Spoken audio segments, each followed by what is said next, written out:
Hello there, friends. It's Mr. Matt here with your Sunday school lesson for this week.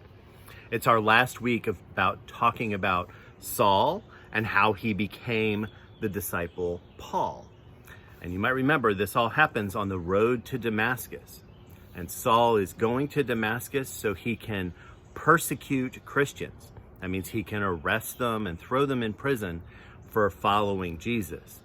And while he is on that road, he has a vision, and Jesus comes to him in a bright light and knocks him down onto the ground. And Jesus says, "Why are you doing this?"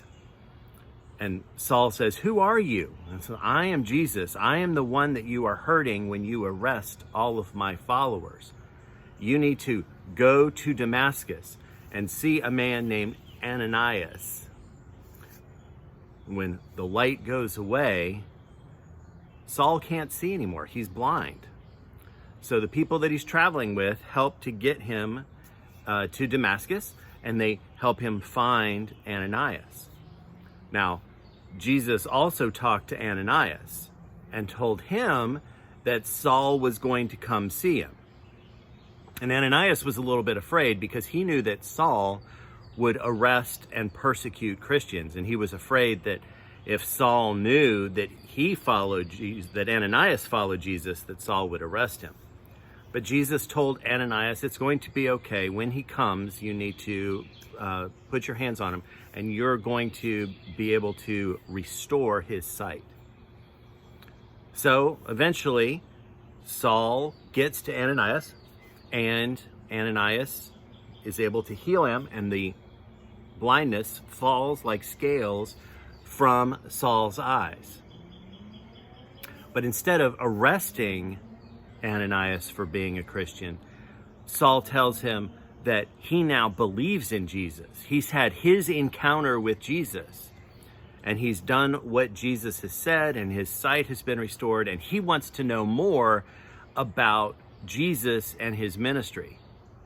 So Ananias takes him to meet with some of the other Christians that live in Damascus. And while they're a little bit afraid of Saul at first too, they start to tell that he is really a changed person. He really wants to know about Jesus and wants to follow him. He even wants to get baptized. And in doing all of that and becoming a Christian, his name changes and he becomes Paul. Now, we've heard this story for several weeks.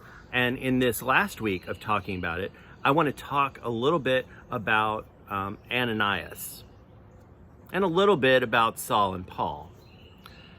See, in this story, God uses some unlikely people to accomplish his plan. No one would expect a random Christian named Ananias who lives in Damascus. Ananias didn't expect that he would have a part in one of this most famous conversion story from the early church. He was just doing his thing. He was going to be with his other worshipers to worship Jesus and worship God, and he was living his life, and Jesus says, "I have a job for you." And Ananias listens, and he does that. And in doing so, in stepping over his fear of Saul to actually meet him and then heal him, Ananias becomes an unlikely hero in this story. But it's also true that Saul becomes an unlikely hero for the early church. See, remember, Saul didn't think that the Christians were right at the beginning of our story. He was arresting them because he thought that they were telling lies and trying to get people to follow the wrong God.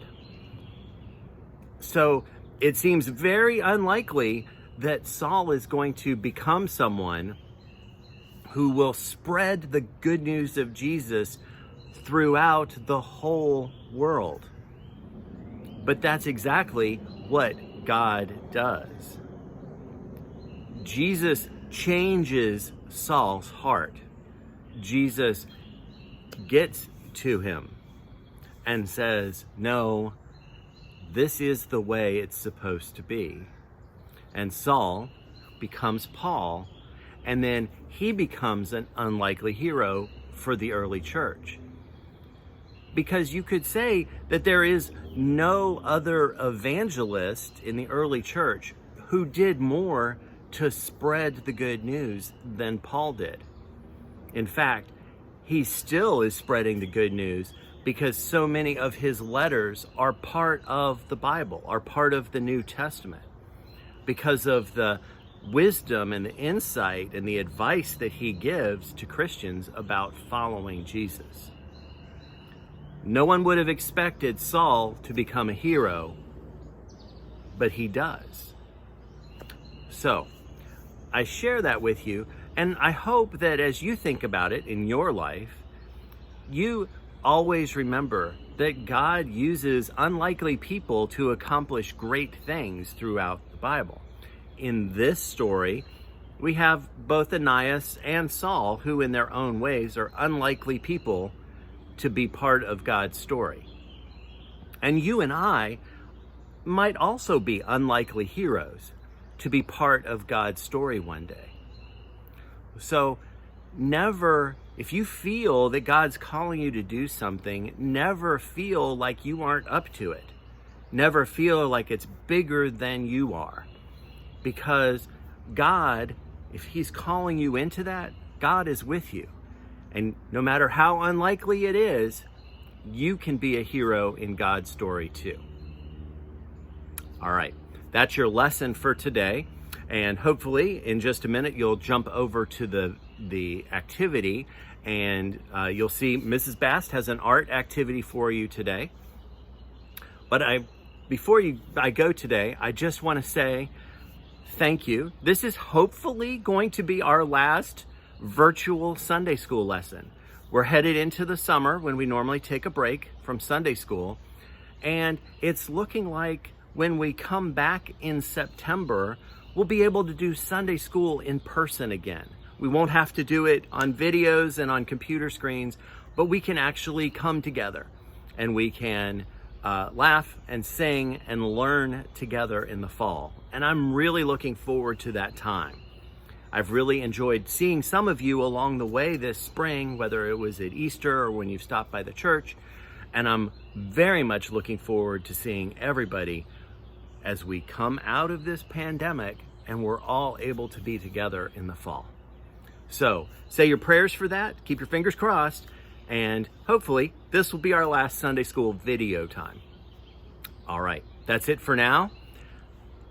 Until September, stay safe. And remember how much you are loved by God and so many others. All right. Bye-bye for now.